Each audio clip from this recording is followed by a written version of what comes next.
because the big thing about comedy is, you know, there's moments that are magic. Like on a show like 30 Rock, you had a ton of people who are incredible improvisers, and they were just little moments. It was a very scripted series, but there were little moments sometimes that, somebody said something a different way and the reaction was different, and it made it so much funnier.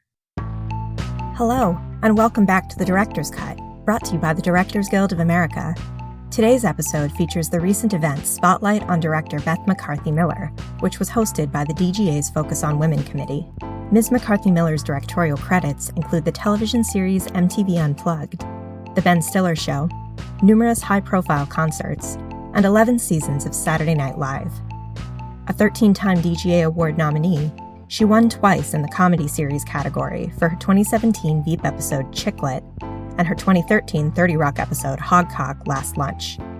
Please enjoy Ms. McCarthy-Miller's conversation with fellow directors Sarah Brooke and Shanta Fripp in front of a virtual audience, wherein they discuss the collaborative nature of comedy, whether Ms. McCarthy-Miller has a preference between single-camera and multi-camera directing, and what it was like to be a female director in the male-dominated environment of Saturday Night Live. And what I would love to start this conversation with is, how did you get your start 30 years ago? And what was it like breaking in as a female director? I got my start as an intern at MTV when I was in college.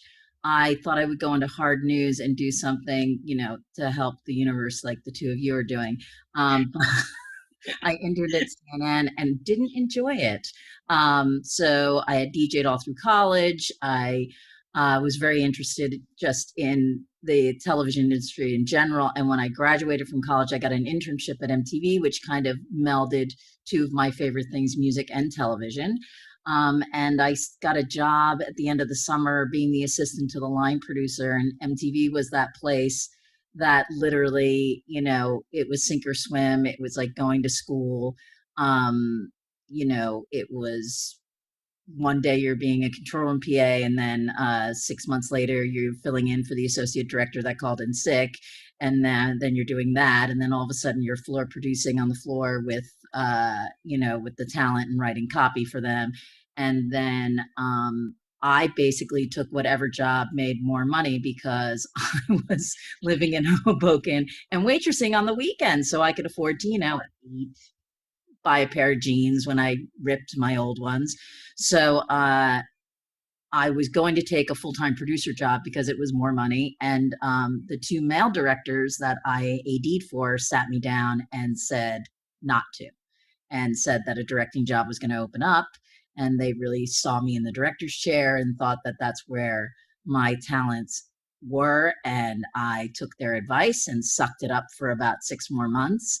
And it was the greatest advice I've ever been given, pretty much. And I started directing at MTV, and the studio was running 5 days a week. Plus we were doing shoots on the weekends, and we were doing openings of concerts, and you were just in the director's chair all the time. So you either got better or you stopped directing because, it was the greatest thing, because I sat in the chair. I did news style directing. I did, small music performances. I did, every kind of directing there was.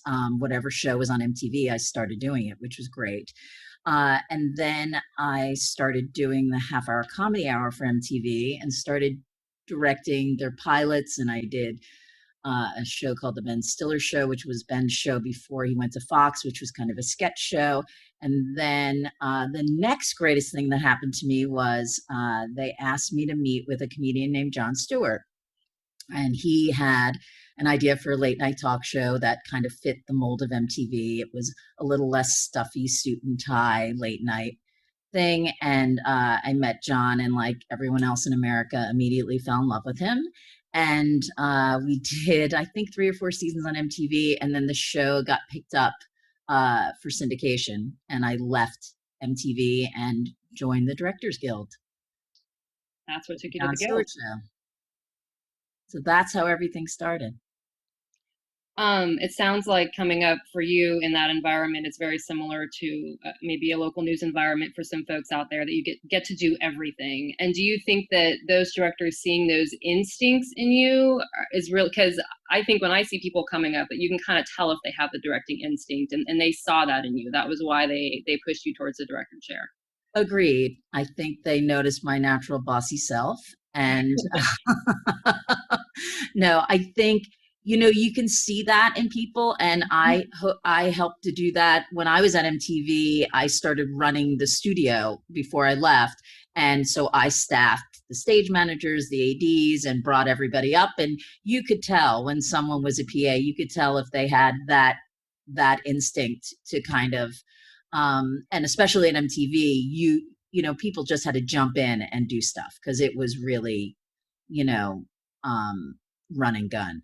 Yeah. And one of my PAs who I promoted directs the Ellen DeGeneres show, and another one of my PAs who was my associate director and left MTV with me is a huge multicam director now, and one of my PAs who I promoted to stage manager, I brought to Saturday Night Live, and she's still at Saturday Night Live. So it was a really great training ground, and you could tell very quickly working 5 days a week with people whether they had it or not. And it sounds like what you were doing at MTV kind of brings us to SNL, because you did music, you did sketch comedy, you did news. So that really, what was it like to then take those skills to SNL? And what was it like to be a female director in a male dominated environment like that? The word that comes to mind is terrifying. It was absolutely terrifying. I was originally only being looked at for part of the show, like doing music and update and this segment that David Spade was going to do called Spade in America. And they kept asking for, on the Jon Stewart show, on a lot of late night talk shows, they have a director that directs the single camera comedy pieces and a director that directs the show. And I did everything at Jon Stewart, mostly for budgetary reasons, but I just had new Jon sensibilities, so it was easier. And so when they wanted me for the whole show, I was completely terrified. And it's scary because Saturday Night Live was a extremely well-oiled machine. Before I got there, I'd been on the air for 20 years, and I was the, very, sticking out like a sore thumb because I was a lot younger than a lot of the people there. I was female, and I was the wrench thrown into their organized chaos. So it was very hard at first. The first few months were awful. I mean, the first time you do the show, you're doing the show live, and that show lives on the chaos of making changes at the last minute. And one sketch went long, so they're pulling the next sketch out of your book and they're cutting shots. And in the commercial break, you are telling cameras shots that are no longer there. You're telling an actor that line that you were crossing on is no longer there. Cross on this line, and it was like going to war, but it prepared me for every single thing I do in life, from anything I do work-wise to anything in my life. There's not much that that can shake me these days, just based on spending 11 years doing that.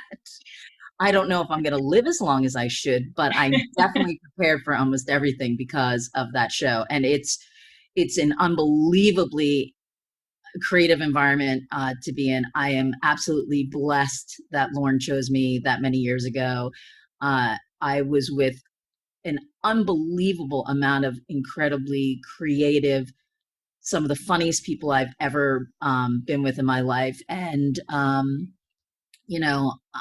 just you're around that rarefied air, and you kind of soak some of that up. And I think it has helped me comedically when I am on set on a daily basis, because I spent a ton of time with the Jon Stewarts of the world, the Tina Feys of the world, the Will Ferrells of the world. I can go on and on. The Adam McKays.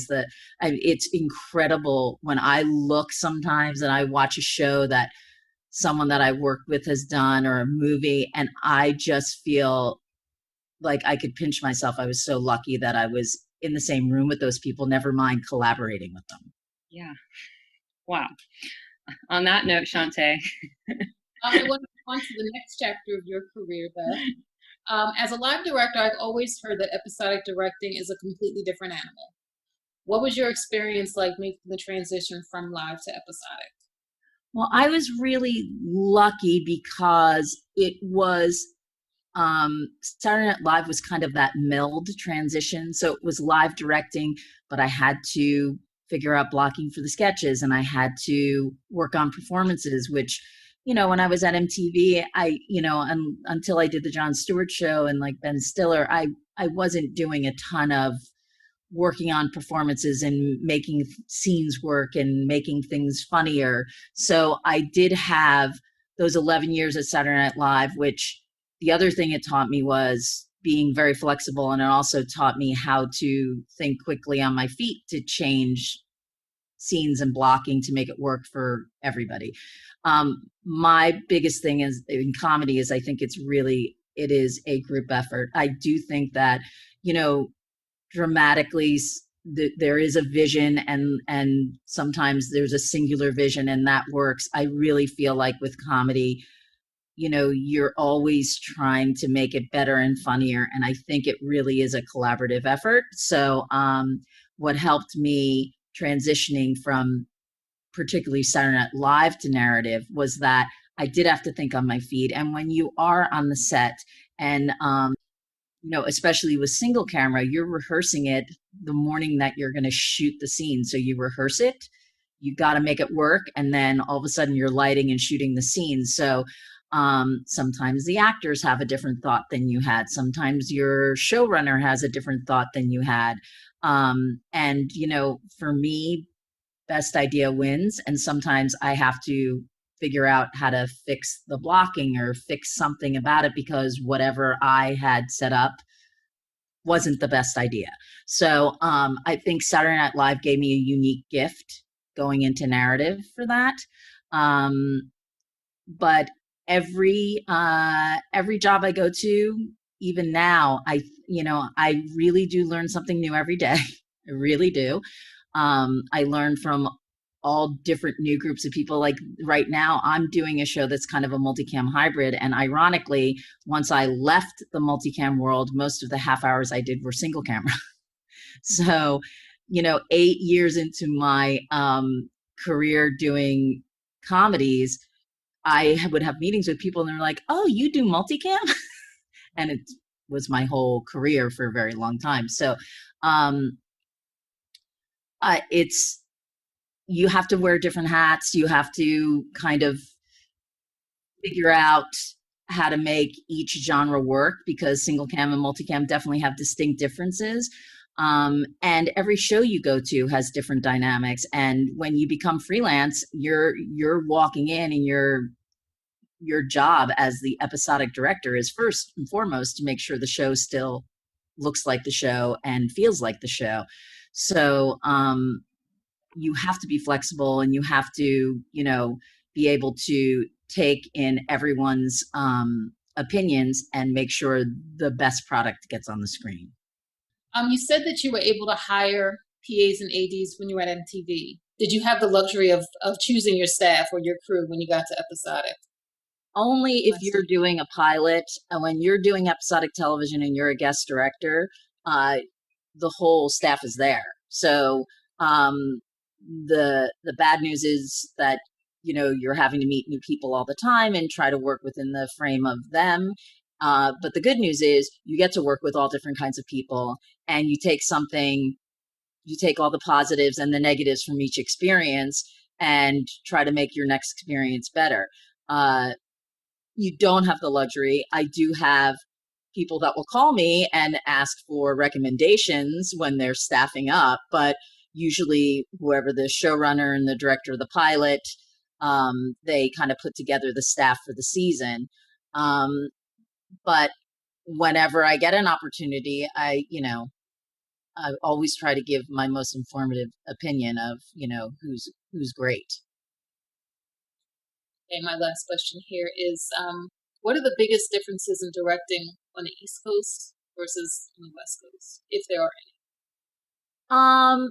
There's definitely subtle differences. I mean, East Coast, West Coast, the people that I've had the luxury to work with are all very good at their jobs. The crews in New York are unbelievably hardworking, and they are shooting outside in the middle of snowstorms. And, uh, the West Coast, I think that's the funniest difference is, if there's a little bit of rain on the West Coast, there's like a panic of like, oh, what do we do? And we've had to like reschedule whole episodes based on, weather in New York and shooting outside. And you're shooting a spring scene in February and you're, melting snow off the sidewalks. But I think the crews are great on both coasts. I think the talent is great on both coasts.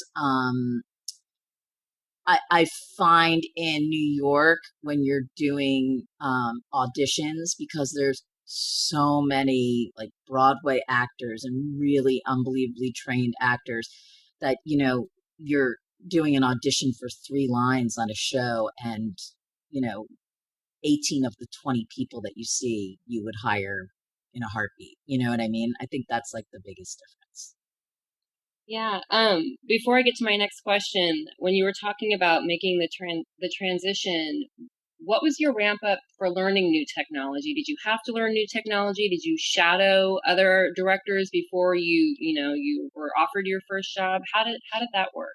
Yeah, I think, multicam and single cam, there's a lot of different, there's a lot of different technique. There's a lot of different equipment. You need to talk lenses with a director in single camera. And, I did a lot of homework and I did shadow people. And, I just try to learn. I asked a lot of questions, especially the first few years I was on single camera sets. I'd walk up to the DP and ask a lot of questions. I'd ask the camera people questions. I'd just ask a lot of questions. Mm-hmm. And, you learn quick, and it's dialogue and banter that, you can weave in and out. And, it is funny because you go to do a multicam, I do still do like live directing. I'll do other stuff. And, you cue people when you're doing a live thing. And when you're talking to actors, you go action. And, there'll be times I'd be on the set of Lips in the Battle and I'll be like, and action. And cue the, you just get a little confused sometimes. Do you have a preference between the two? No. And I honestly don't. I love them all. I love them both. I love the high you get from live directing. I love having to think on my feet like that. I love sitting with some actors and working out a scene and making it better.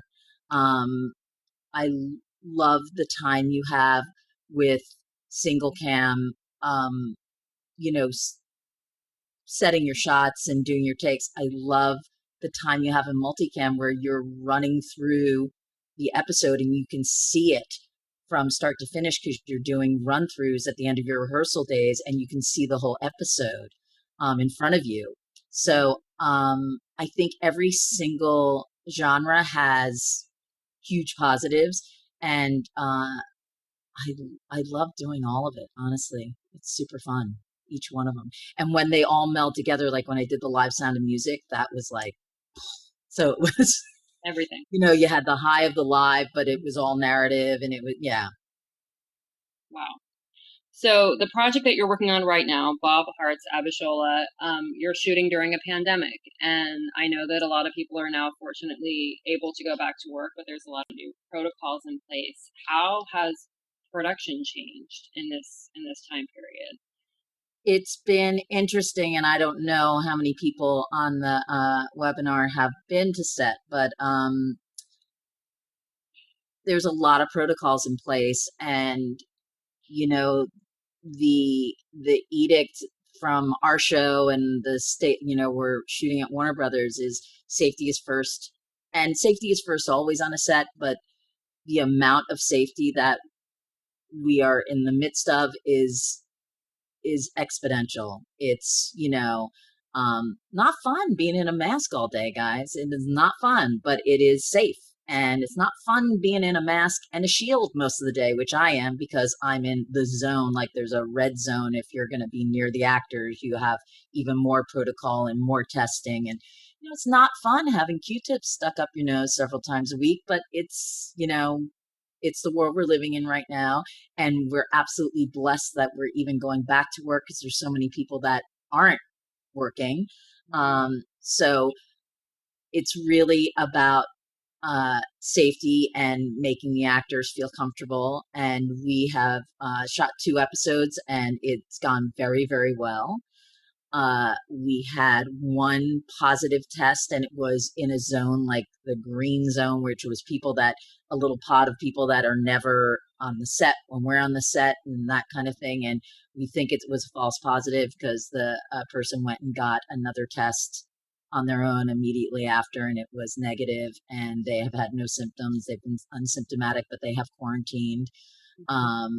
And our set, I feel personally very safe, and I feel very responsible to make sure all of our actors feel very safe and our whole staff feels safe. So we, on a daily basis, make announcements like if there's anything you're not comfortable with, you can anonymously talk to somebody. You can come up to me. You can come up to anybody. We have COVID officers there. We have, our testings right outside our stage. We have all the PPE given to us. Everyone is on iPads and not, there's a few people that, are printing out their own scripts, but they're the only ones that touch them. It's definitely a new world and everything takes a little bit longer. But it's okay because we're keeping everybody safe. Are you doing table reads like this? Is this how you we were doing a Zoom table read, and we tried to do, because it's a Chuck Lorre show and Chuck has 25 other shows. And one of the shows we're doing a socially distanced in-person table read, kind of like the SNL one was. But there are only 6 cast members on that show, and it was easy to see everybody. So we tried it with people coming in and out because we have like 13 regular cast and we always have guest cast. But some shows are, if it's a smaller cast, they're socially distancing and doing like a V formation and keeping everyone 6 feet apart. But I think the webinars, because you can talk on top of each other, and we kept all the writers' mics open. I did another table read for another show, and everybody's mics were off except for me doing the stage directions and the cast.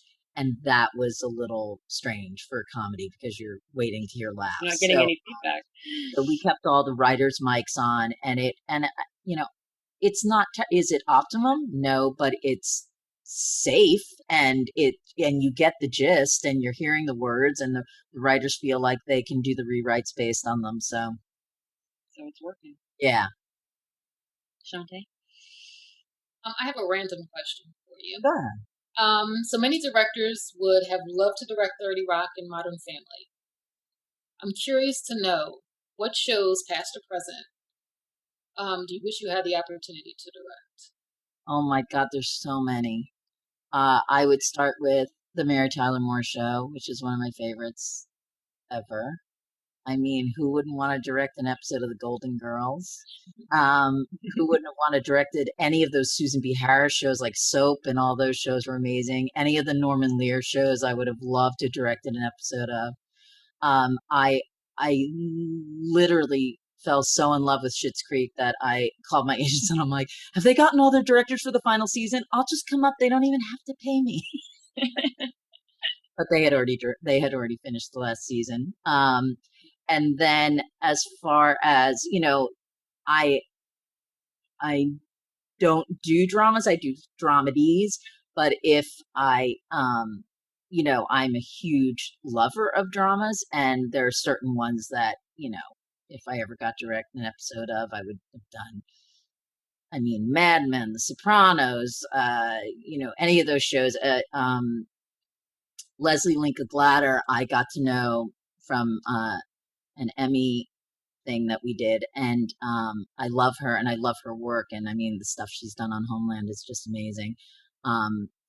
my new favorite drama is Succession, who my friend Adam McKay directed the pilot and directs a bunch of them. And, I mean, anytime I see a great show on television, I wish I directed it. And you have time to watch. Sometimes, you know what? I take time off in the summer because my husband's a school teacher and my son's out of school. So in the summer, I watch TV. And sometimes at night when I can't sleep. Sarah, should we open it up to questions from the audience, or do you have any more questions? Well, are there any? I think I have one more, or maybe two. Are there any directors that you have looked up to as you've come up? A million of them. Or anyone that outside of when you were coming up at MTV, anyone that mentored you along the way? Both, I guess.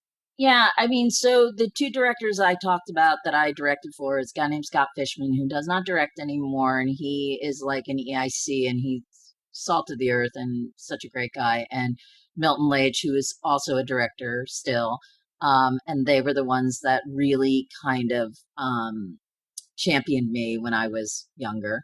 I get to not meet many directors because you're the lone wolf on the set, but I get to meet directors that are prepping while I'm shooting and that kind of stuff. And I have become friends of directors that I was huge fans of, like the Gail Mancusos of the world and the Pam Frymans of the world. They're just awesome. And one year, me and Pam and Gail got nominated for Emmys for directing. And I emailed them and I was like, I think this is the first time that 3 of the 5 nominees are ladies and we're not going to win. So let's go out to dinner. So 3 of us went out to dinner and had a really fun night. And the following year, I think Leslie was nominated in the drama department, and so was I think Lena Dunham was nominated, and so I think like 6 of the like 8 or 9 directors in the 2 categories were all women, and they made a big story about it. And they asked me, and I said, well, last year we did this thing because 3 of us were nominated. So Lena wrote an email to all of us, and she's like, what night's dinner? So a bunch of us went out to dinner before the Emmys again, and that's where I met Leslie. And all that's really fun because you share experiences, and the director's the lone wolf on the set quite a bit, and it's really nice to have those people to bounce things off of and to talk to and to go, yeah, that happens to me on set too. And it makes you feel a lot less lonely, because I will say I was such a staff person before I started doing narrative directing. And I started, the first season, I was just going from show to show and just being like, I don't know any of these people, and I guess I'll eat lunch by myself in the office that they provided for me. But I ended up loving it because I got to meet so many people and meet so many different showrunners and work with so many different staffs that were, the good news is that, and it's good news for the DGA, I will say, that almost every single staff that I have walked into, the DGA staff is top notch, so good at their jobs. And it's been such a treat for me to meet so many different people within the guild, over these past 10, whatever years that I've been doing narrative, 10, 12 years. And just learn from people. So those 2 years, did a woman win either of those years? Do you recall? I think so. But then Gail won, I think Gail won the next year. She won for Modern Family. Yeah, I think she's won twice. And I think Leslie's won. Yeah. But you were right that first year when you said, let's just go to dinner. Yeah. Yeah. I was right. But we had so much fun. It was more fun than going to the Emmys, I'll tell you that much. Have there been like a career defining moment where you were like, if that didn't happen, this wouldn't have happened, or anything that you can link you know? So many of them. And honestly, uh, I feel very blessed and very lucky for a lot of things that happened in my career. And from working at MTV and having two directors that championed me to uh, a vice president got hired in production, and she walked into my office and said, "Oh, we have this show MTV Unplugged. Would you like to direct the pilot?" To the head of development going, "I'd like you to meet with this comedian Jon Stewart. We're going to do a late night talk show with him. We'd like you to do the pilot." You know, John really shaped how I think about comedy so much, and the whole staff. I mean, the writers. I'm working now on Bob Hearts Abishola with Al Higgins, who was one of the original writers on the MTV version of the Jon Stewart Show, who is just an absolute love. And we realize we've known each other way too many years than we care to admit. And his brother Steve. I left Jon Stewart with him, and we were at Saturday Night Live together, and there were. And then if you look at the writers that I worked with on Saturday Night Live, it's just nuts. I've worked with a ton of them. Mike Schur, who did Parks and Recreation, does The Good Place, and I get to work with him. And Tina, who has championed me. That first year that I left Saturday Night Live, I made half my salary. I did not work very much. Mm-hmm. And I was a scaredy pants and thought, what did I do? And then Tina asked me to direct an episode of 30 Rock, and I directed this episode called The Rural Juror. Mm-hmm. And an article like a week after it aired came out and said that 30 Rock got its legs somewhere around The Rural Juror. And believe me, I got gifted an incredible script. Mm-hmm. I am not taking credit for it at all. But 30 Rock became the greatest calling card. And I did a lot of them, and I had a personal relationship with Tina and Robert, and I'm sure that helped them continue hiring me. Alec, I think he had hosted SNL 8 of the 11 of my seasons, I think. So I had a relationship with Alec. I had a relationship with Tracy. I had done stuff with Jack McBrayer, who had done UCB. So it was kind of family.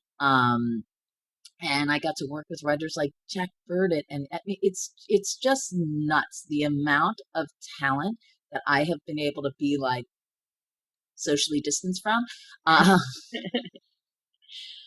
is insane. Mm-hmm. And if I didn't get better at what I do, then I shouldn't do it anymore, because I have been given an incredible gift being around all these people. And then Lorne Michaels is incredible, and I was so lucky that he chose me. I mean, I was like a cable weasel, and he chose me, and and then later on in my life, I get a call, and they say, "Oh, we want you to meet on the show, The Kaminsky Method." And it's the first time I met Chuck Lorre. And I mean, I know Chuck Lorre, I know of him, I never met him before. And that was another incredible experience. So I have been, knock on something, the wood. I have been so lucky. It's nuts. Well, it sounds like each moment has brought on the next moment. It has. It really has. All interconnected. And a lot of them have been happy accidents. I asked a quick question about MTV. Yeah. I have to ask about Nirvana. Oh.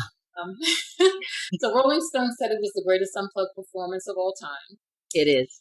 Looking back to 1993, as you worked on the project, did you realize back then how impactful it was going to be on society almost 30 years later?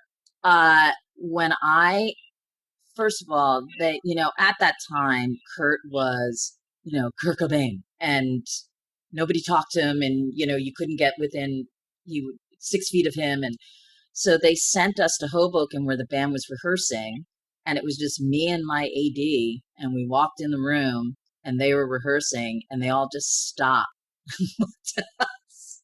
And then they went back to rehearsing, and then finally Dave Grohl was like, can we help you guys? I'm like, oh, we were sent here. I'm the director. Sorry, we're just making notes. It's okay. And it was fine. And then when we did the first rehearsal on stage, it was Kurt's idea to put all the flowers in there and the candles, and which beautiful, but also definitely depicted something that was a little foreshadowing. But we did our rehearsal, and one of the executives came up to me and said, they're not really doing too many hits. Could you go talk to them about maybe doing Smells Like Teen Spirit? And I was like, you could go talk to him about that. I think that is one of the most amazing sets of music I've ever seen, but have at it if you'd like to do that. They didn't ask, which thank God they didn't. And yes, when you were shooting it, you definitely had the feeling that it was something pretty special. Do you miss shooting musical performances? Yes, like crazy. I miss it. I love it. It's one of my favorite things to do. And I had a friend that did a show called Lip Sync Battle, and she asked me to work on it with her, and we would shoot it on the weekend. So I would like direct the sitcom all week and then direct lip sync battles all weekend just because they were fun. Can you take me through preparing for Super Bowl halftime performances and the infamous Janet? Well, the cool thing about halftime shows is that, it's kind of nuts. So you can bring in a few of your own cameras, but you also need to utilize the game cameras. So you have camera 1 and you have camera 55, and you have camera 4 and you have camera 72. So it's very hard to get used to. And, you kind of have to figure out what game cameras you're going to use, what cameras you want to bring in to supplement. And then the whole week of the Super Bowl, the most powerful person is the guy who's in charge of the field. He decides who gets on the field, when they get on the field, how long they get on the field, and that is what you get. So when we would do it, the game would be on Sunday. We would get the field from 6:00 at night to midnight on a Thursday night. So all of your that's the only time you see the halftime show on camera in the stadium for 6 hours. Wow. And in that time, you have like 2,000 or 3,000 volunteers that once the halftime whistle blows, start running on the field and putting together the stage. And the first time MTV did it, that's why they would just do lip syncs and, no live instruments and stuff like that. And the arrogant MTVers, us, were like, why don't we have live mics? Why don't we have live instruments? This is ridiculous. And then we realized, there's a reason why you don't do that. But anyway, they decided they wanted, the first time, I think it was Aerosmith, Britney, NSYNC, Mary J. Blige, I want to say, maybe Nelly. And we're like, we're doing all live mics. And Joe Perry wants a live guitar. And so we did all that, but it was nuts. And it was like fingers crossed the whole time. So on Thursday night, you have to rehearse, like your first hour at least of rehearsal is just the volunteers running the stage on, making sure everything fits and plugs in, and then you take it apart and then you try to do it again, just, in your rehearsal, and getting talent on stage and making sure all the mics work and all that kind of stuff. So you really get to see it maybe 2 or 3 times on camera, and then everything else you're in a space with the stage taped out and you're just watching it and making notes and hoping you don't screw up. It's real fun. But and it's a thrill and it's super exciting, but it's a little daunting. And then the first time we did it, there was a switch. So the camera guys that are listening to the director who's directing the Super Bowl, there was a switch that they were going to switch at halftime, and then they could hear me. Well, somebody didn't flip the switch, and I hear the camera guys talking to each other going, can you hear her? No, I can't hear her. Okay, well, I guess we'll just do what we did in rehearsal. And I'm like, no. And I turn around and our tech manager is standing in the truck, and his name was George, and I was just like, George! And he just ran out of the truck. And probably about a minute before we went on live, the camera guys could hear me. Ooh. So that was a little nutty. And then, of course, there was the infamous one, which we knew nothing about. She was, they were going to have a skirt that was going to tear away. And when we rehearsed on stage Thursday night, the Velcro that the skirt had, I think while she was doing the choreography for Rhythm Nation, was coming loose. So on Friday when we were rehearsing in the other space, Janet had come up to me and said, we might not do that skirt thing. And I said, that's okay. Let me know. I'm on a head to toe shot, so we see the skirt. If you're not going to do it, let me know. I can go into some tighter shots. So we didn't hear anything. And then when it happened, remember, it was the very end of the song. I was cutting around, and then I had to cut to a wide shot and cue pyro. So I had cut to that shot, and I was looking at the next thing, and I just heard this gasp behind me, and I thought I did something wrong. And I'm like, cue pyro, what? What did I do? What did I do? So I never even really saw it in the moment. We got to post about it. I mean, it changed television. It was nuts. But I told them I would have been on a tighter shot had I known about it. So it would have still changed television. I know. And it made me sad because I think it really changed her persona forever. Mm-hmm. And I know you're shocked, but I haven't been asked to do a halftime show since. That's interesting. But I'm thrilled and honored that I got 2 opportunities to do them. Yeah. Shanta, do you want to ask our first question from our audience? This is a message or a question from Chuck. He asks, Beth, please share your most devastating moment and most spectacular moment sitting in the chair on a live show. And what did you learn from both? Ooh, there's been a lot of devastating moments, I'm sad to say. I have directed Saturday Night Live doing a musical performance where not one of the 5, but 2 of the 5 cameras go down. I was doing, I was shooting Janet Jackson New Year's Eve. I was at Madison Square Garden. We were doing some performances of Janet Jackson at Madison Square Garden. It was MTV, and our offices were right in Times Square, 30. And we had talent in Times Square. I think it was like Kennedy and Ed Lover or something. And we were going to things with them. And so I was in Madison Square Garden in a control room. I was talking to camera people at Madison Square Garden, camera people and producers in Times Square, and the talent IFBs in Times Square. And somebody at MSG turned off the McCurdy system and everything. I had no communication with anybody, and we were going live. So we ran walkie-talkies to the camera guys at Madison Square Garden. I called a producer that was in the MTV studios in Times Square that could talk to the camera operator from the Times Square studio. And then the only thing that worked was the IFB. So I had a walkie-talkie, a phone, and an IFB, and I had to direct the first half hour like that. Half hour? Yes. And then they found out what happened and turned it back on.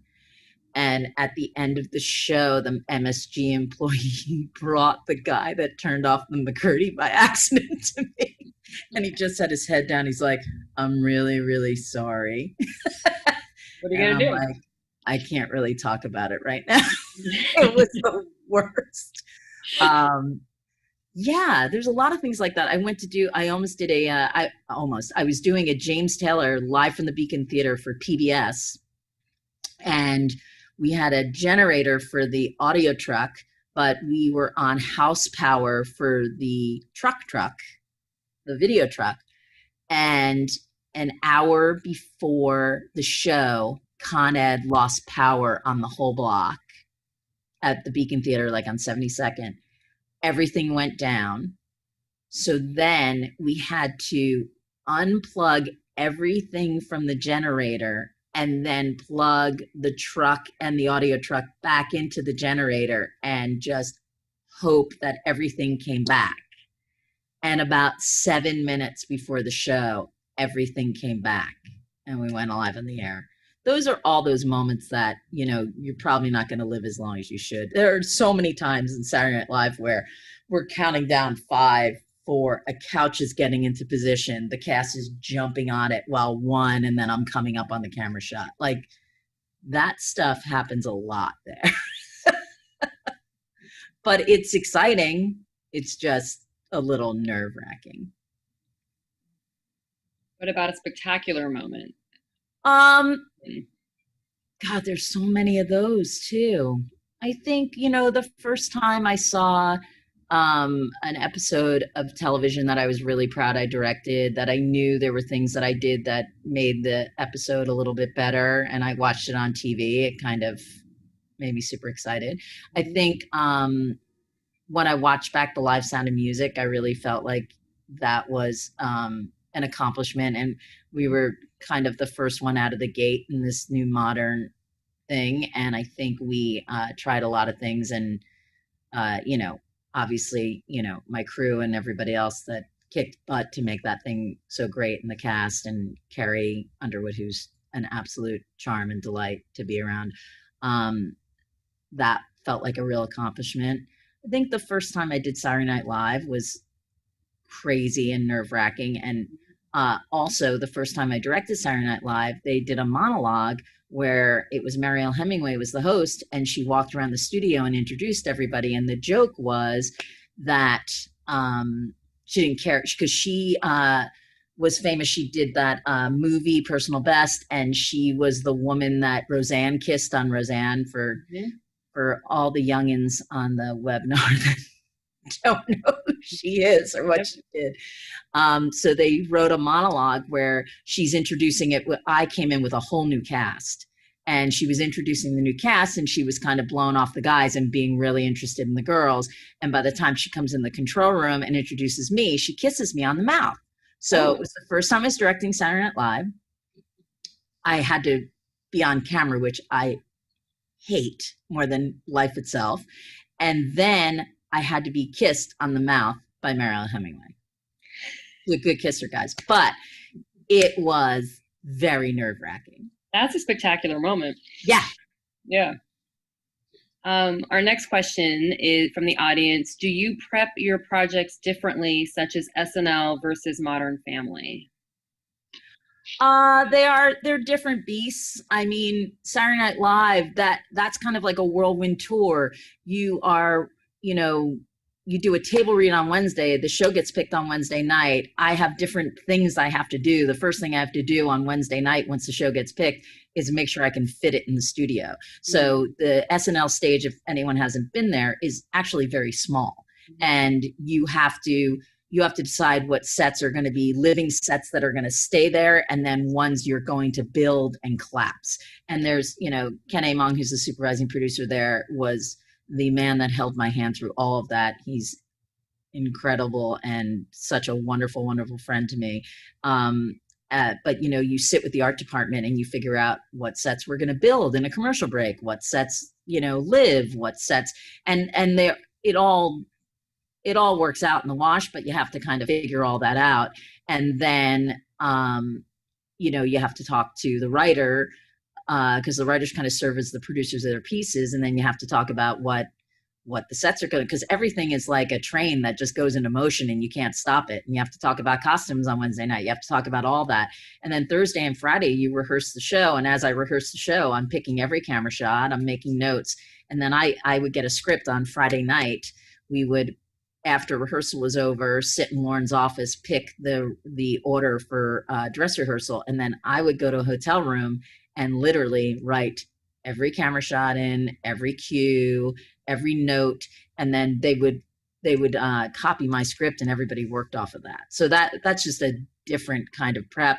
You know, Modern Family, I'm not writing camera shots down. I mean, some shows, as single camera shows, they want you to do shot sheets. I don't do those a lot because sometimes, the blocking does change when you get on the floor. I have ideas of things, and especially if there's specialty shots I want to do, you go on your prep week and kind of talk to the DP ahead of time. But for a show like Modern Family, you're location scouting, you're doing auditions for smaller roles, you have meetings with like costumes and hair and makeup and set design and props and all that kind of stuff. And from show to show, it's very different. I mean, a show like 30 Rock, the props were sometimes very, very specific, and they were jokes. So that process was so much more intricate than picking the spoon you're going to use on another show. You know what I mean? So it really kind of depends from show to show. And your AD staff, because you're a guest on the show, you're your first AD, you really kind of lean on to know what's important to that machine. What's the most important information to give that machine when you need to give it to them. The next question is, do you have any advice for transitioning from 1 hour drama to comedy? Oof. I don't know, because I haven't done it, but I will say, I'm sure I don't think that I can walk onto a drama set and, kill it the first time. Comedy and drama are very, very different. There are obviously things that are very, very similar. But I think it's about your sensibilities. And for me, I know that I can create a comedic moment. I would probably feel more insecure about being able to create a dramatic moment or making something, adding to a drama as much that I can add to a comedy. But I would say, observing people and being on sets and being around that process is always very helpful. I've done some dramedies, and you definitely have a different headspace. And sometimes when I'm on a dramedy, they specifically want me there because they want to make sure the comedy in the drama comes out. So I don't have to worry as much about the drama because the showrunner's done it in the script and the actors have done it and they're acting in their characters because they know their characters. So part of my job for being there is to try to make sure that the comedy does play. No one's asked me to come and make a drama more dramatic, so. There's still time. Exactly. But I did try to soak up, how those moments, the dramatic moments, how they play and the techniques that the actor used and the words that the showrunner or the writer used to make those dramatic moments really play. And lucky for me that I wasn't on a couple of those shows because I was around it a little bit, so I understand it a little better now. Someone else writes in, what are skills needed to transition from multicam to single cam directing? Well, single camera directing, the preparation is very different, I will say. And, you have to learn what that prep is and what that process is. And you also have to learn to know what to ask for, and you're placing cameras a little differently than you do with multicam. You block a little different. I mean, the lucky thing for the show that I'm on now, Bob Hearts, is it's very hybridy, and we bring in fourth walls and we get different angles. So I don't have to worry as much about that proscenium blocking to make sure everything plays to the lenses in the traditional 4-camera multi-camera setup. Mm-hmm. So I bring cameras into the set and I bring in a corner wall and I get those other angles so I can, do that. But there's a very big difference in blocking with single cam and multicam. And I think, the process for multicam directors in going to single cam, they have to remember that like they got the whole room now. And they have to figure out, although you have the whole room, you kind of have to figure out, because your schedule is not, optimum. You're not shooting a movie where you can get every single shot you want. So you have to, even though you're blocking for a whole room, you have to block it efficiently to know, like, oh, when that person walks here, they'll be in this person's coverage who just left, so we don't have to do another setup for that, and blah, blah, blah. And people are going from single cam to multicam have to go, oh, the cameras can only go here, so I have to make sure I get 2 eyes on this person here and that, and then make sure this all works in this setting. Are you blocking backwards when you're doing single cam? Like, if you're thinking about what's next, you have to kind of think of it backwards? I know. I think you just have to think of it as a whole. And, there's some scenes that you're just going to have to do, like 2 or 3 lighting setups.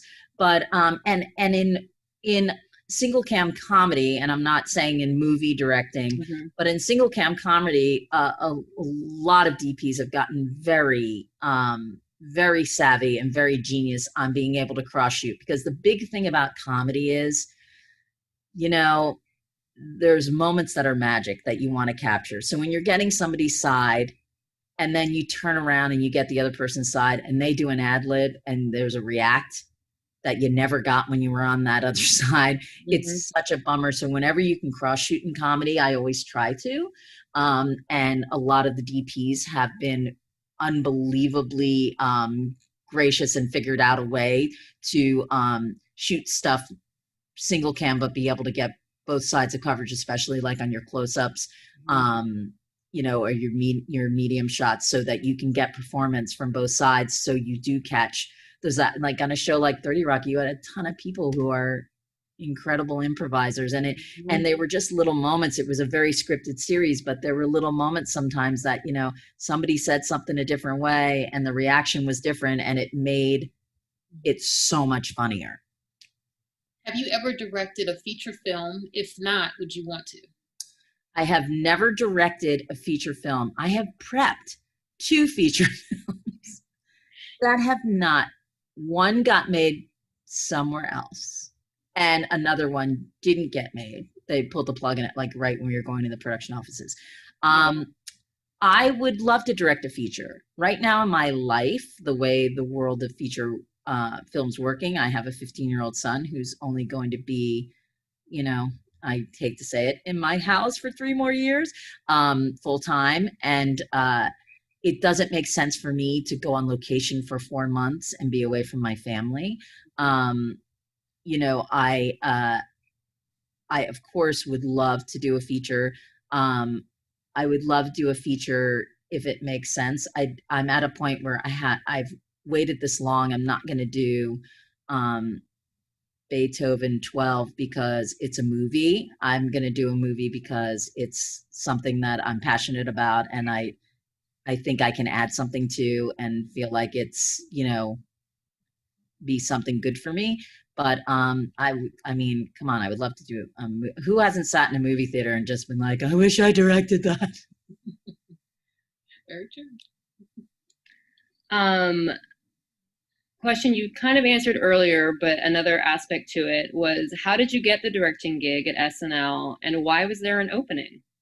Oh, okay. No, I didn't really answer that. Yeah. So I had left MTV for the Jon Stewart show, which got picked up in syndication to replace the Arsenio Hall show, because, I mean, who wouldn't want to watch, who's an Arsenio fan, watch Jon Stewart?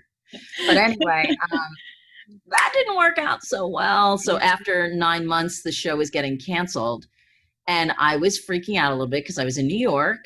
It was my first job in the union, so I had no contacts, DGA contacts. I was,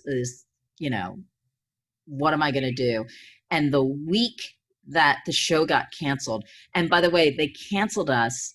We were on hiatus, and we had to go back and do 2 weeks of shows. So it was like countdown to cancellation. Yeah, it was fun, super fun. But the week that the show got canceled, I miraculously got calls from Letterman and Saturday Night Live, and Hal Gurney, who was the director of David Letterman for a million years, had just left, and the fabulous Jerry Foley, I think, had been the technical director, and he was, immediately filling in as the director. They hadn't 100% said he was doing it. And then Davey Wilson, who directed 18 of the 20 seasons of SNL. So he directed the first 10 years and left for 2 years and then came back and had directed 8 more years. He was just done and retiring. I think part of it had to do with, that was the world where everything was turning into no smoking and, all that kind of stuff. Buildings were smoke free. I think he was a smoker. I think he was done. I can't imagine doing that show for 18 years. That's just an incredible accomplishment. And he did it during some pretty crazy times. So he was leaving, and I met with Robert Morton, who was David Letterman's executive at the time, and I met with Lorne. And the more I was meeting with them, I thought that Saturday Night Live was the next step for me. I would have directed John's talk show till I was 80 if that was the case. I was a huge believer in him and still think he's one of the most brilliant comic minds of our time. But I wasn't going to go do another talk show. I thought Saturday Night Live was the next step for me. And crazy enough, I got chosen, which I couldn't believe I did. And just thought that was the next place for me to go. But it is a sign that directors do leave amazing shows, because that's what opened up to openings. Yeah. No, it really, and when I say happy accidents, I mean, I was in New York, never been in the Guild before. There was nothing going on in New York. I think there was like Spin City. Mm-hmm. It was really, I would have had to like leave the Guild and go back to MC. I had no prospects, or I would have had to move to LA, and I was petrified. I was like, I didn't know what I was going to do. And ridiculously enough, and the fact that Steve Higgins, who I'd been working with for a year, was going to Saturday Night Live as the head writer, made the transition so much better for me. And a couple of the other writers from Jon Stewart also got on Saturday Night Live. So I had, at least a little bit of camaraderie there, which was great. Speaking of SNL, who was the most surprising host and why? Oh, there's so many of them. God, there's so many good hosts and people that I was very surprised by. I was surprised at what a good actor and what a funny bone Garth Brooks had. I was, there's some people that come to the show and you expect them to be hilarious and they're kind of serious and you're surprised. And then, you have so many different actors and actresses that come through there. And when you have a serious actor, that just because they're such a good actor, they make the scene so much better. I'll never forget Joan Allen was the host, who's such an amazing actress. And she was doing an impression of Madonna. And it was when Madonna had kind of that weird fake English accent. And she just did an impression of Madonna that was so spot on that it just, I was blown away. And she wasn't like, haha, funny bone, she's a serious actress, but she was amazing. Julianne Moore has a great funny bone. She's so darn funny. And she is such a serious actress in her real world. So, to be able to work with her at Saturday Night Live, and then she played a recurring role on 30 Rock, and she is just like an absolute, just sitting watching her do a scene is insane. I shot scenes with her and Alec. It was like the first episode she was on. It was pretending it was Christmas in Rockefeller Center. And I'm watching scenes with the two of them at Village in the little video tap. And I would like forget to yell cut because it was just. We're so engrossed. Oh my God. Such great actors. Well, speaking of comedy, do you approach sketch comedy differently than multi-single? I think all of them are different. I think, there are things you can get away with in sketch that you could never do in a comedy. I think you approach comedy show by show, honestly. Multicam tends to be, you can get away with some broader things. Single cam, you play a lot more subtleties. But, 30 Rock, there were some things that we played that were super big and broad. Not often, but, That was more just a relentless joke machine. But, Modern Family, that show has a ton of heart, and there's these moments that you play that are sweet and funny, where another show doesn't have that as much. Also, it depends upon the style of, a traditional single cam as opposed to like Modern Family, which is that documentary style. And you have to think very differently about how you are blocking a show like Parks and Rec or Modern Family, because you're not doing traditional camera coverage. You're going to get a joke when you swing a camera and land on something. Mm-hmm. So you have to think about the way you're blocking a scene, like, oh, I can put them here because it would be a great reveal to swing the camera, or it might be a great reveal that somebody just comes in the background and you rack and push. Whereas in a traditional single cam setup, you want things to either happen in the frame or you want to do a fluid move to something to reveal. And so I think it's not just sketch, multi, single. I think it's case by case. I mean, shows are really different these days. And are you just going with your instinct at this point since you've been doing it for so long? Yes, but when I do a new show, the first thing I do is I ask the showrunner before I'm going there to send me at least 3 of their favorite episodes. Because when I watch those episodes, mm-hmm. I can kind of tell the acting that they like, because it's the writing that they like, the timing that they like, the camera shots that they like, and that kind of helps me kind of form what I should be doing when I'm there. And then if I add my own stuff to it, usually when I do a show the first time, I don't kind of attack my way of how I see things. I try to make it look as much like the show as I can, but I will ask some questions like, oh, I had an idea to do this. Is that kind of not your show, or would you be into it? Or, mm-hmm. But yeah, I try to be schooled before I go there. I try to watch as many episodes of whatever show that I'm doing when I'm doing it for the first time. Obviously, like a show like Modern Family or 30 Rock, where I've done 20 whatever many episodes, I kind of know it. And shows that I'm a fan of, like, I watched every episode of Veep, so it wasn't hard for me to walk in and do the show.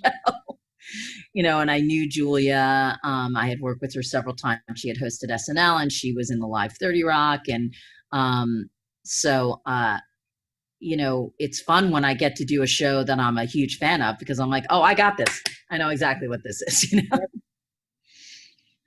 Do you have a favorite Modern Family episode that you directed? God, there's so many of them that I loved. There's so many of them. I loved Phil's Sexy House. I loved there was one that was like a French farce. It was like 3 turkeys. It was a Thanksgiving episode. There was a really sweet episode where Jay's trying to go out to dinner with the family at this new restaurant that they love, and they end up at a taco stand at the end. That's really sweet. There's one called Mystery Date that Matthew Broderick was a guest star on, where Phil totally understands. Matthew Broderick thinks that Phil's hitting on him and asking, trying to date him, and Phil just thinks he's like a buddy from the gym. It's super funny. I did the one last season where their mom died. That was a great episode.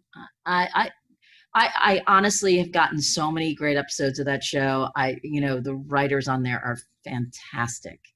I don't think I could really pick one. And that cast the writing's amazing, but that cast, I mean, the things that they found to make those moments, I mean, just Ty, a look to the lens that he'll do at the end of a scene that just makes it so much better. All of them, they're all great. And all clearly knew their characters very well. The kids, I mean, Sarah and Ariel are incredible actresses and super funny. Quite the cast and show. All right, this is going to take us back a little bit. How did you learn to AD?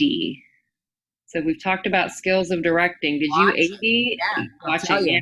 I was at MTV. And I was the line producer's assistant. And then the line producer 6 months later had to go on this shoot where they called it Amok in America. And he was out for like 6 months.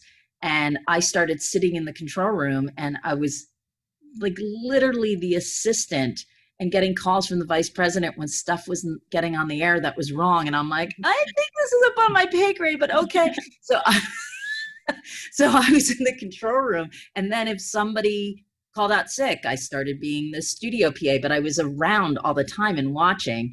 And then you get trained. I got trained to be the associate director, and the associate director in the studio, you had to stack graphics because we did news at the end of every day. You had to make sure that all your graphics for all your VJ wraparounds were there. So you learned all the technical aspects of ADing.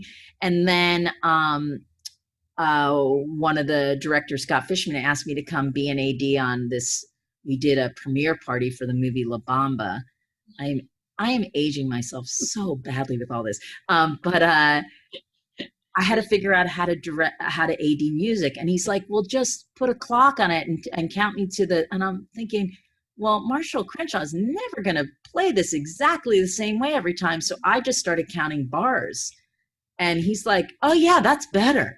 And it was a Mickey Rooney, Judy Garland movie. It was like, my mom has some costumes, my dad has a barn, let's put on a show.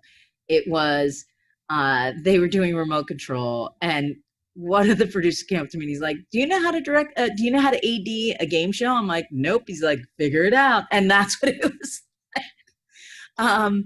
So there was a lot of that there then. Which was a great training ground. Yeah, it really was. It was like going to graduate school and getting paid a tiny bit of money. So I have to ask you, Beth, you've shown me over the past hour and a half how great your memory is. How do you remember all of these moments and people's names? Because I find I'm visual, so I remember a person's face but you take me from. I have that problem.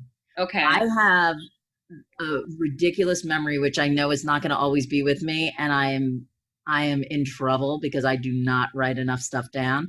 But I mean, we would be in meetings at Saturday Night Live, and they would want to pull a sketch that we had done in dress like the season before, and I would remember the host. I remember like, oh no, we cut it after. It was nuts. I don't remember those now. I've pushed those out of my memory bank.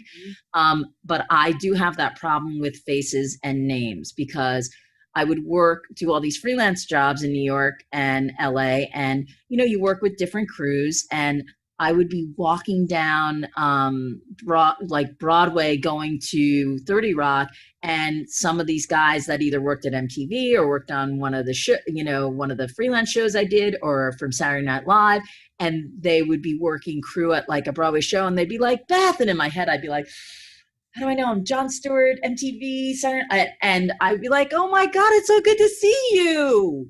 Mm-hmm. And I'd be like praying that my husband would like introduce himself so the person would say their name. But yeah, I definitely have a hard time with names. Like in the beginning of seasons, I'll be like to my first AD, I need cheat sheet. And it is hard when you're going from show to show.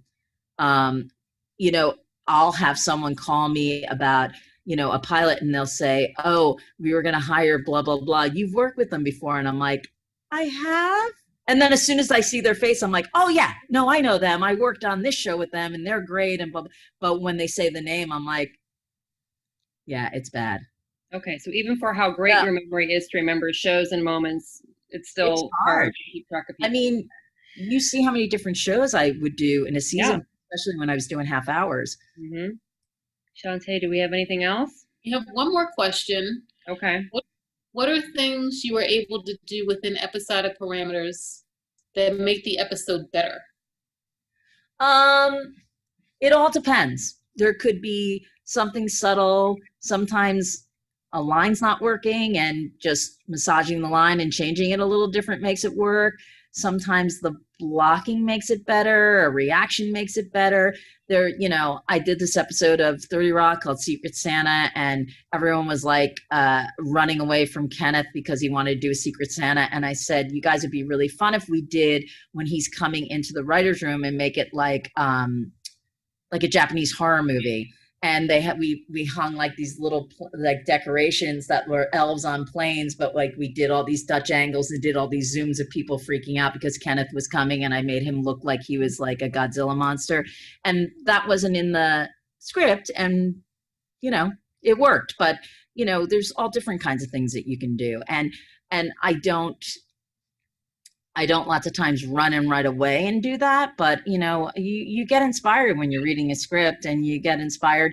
We'll be on the floor and doing blocking on Bob Hearts, and one of the actors will do something. I'm like, oh, but what if you do that like this and do it at the end, and it makes the scene better? It's all different kinds of stuff. That's great. Well, Beth, this has been honestly an incredible conversation. Aw, thank you guys. It was really nice for you to invite me. Yeah, no, check something off my own personal bucket list, being able to talk to you about your career. So on behalf of Focus on Women and for us, just really thank you for taking the time to do this. Thank you for having me, guys. It was so nice to meet you both. Yes, and for those of you out there watching, thank you for tuning in. That wraps up this exclusive discussion with Beth McCarthy-Miller. If you'd like to hear more, check out episode 267, which features director Julie Dash discussing her filmography, or visit our YouTube page to find discussions with David O. Russell, Leslie Linka Glatter, and Guillermo del Toro. The Director's Cut is available wherever you get your podcasts. Also, don't forget to subscribe, rate, and review. We'd love to hear your feedback, and you can help fellow film buffs find the show. Thanks for listening, and we'll see you next time. This podcast is produced by the Directors Guild of America. Music is by Dan Wally.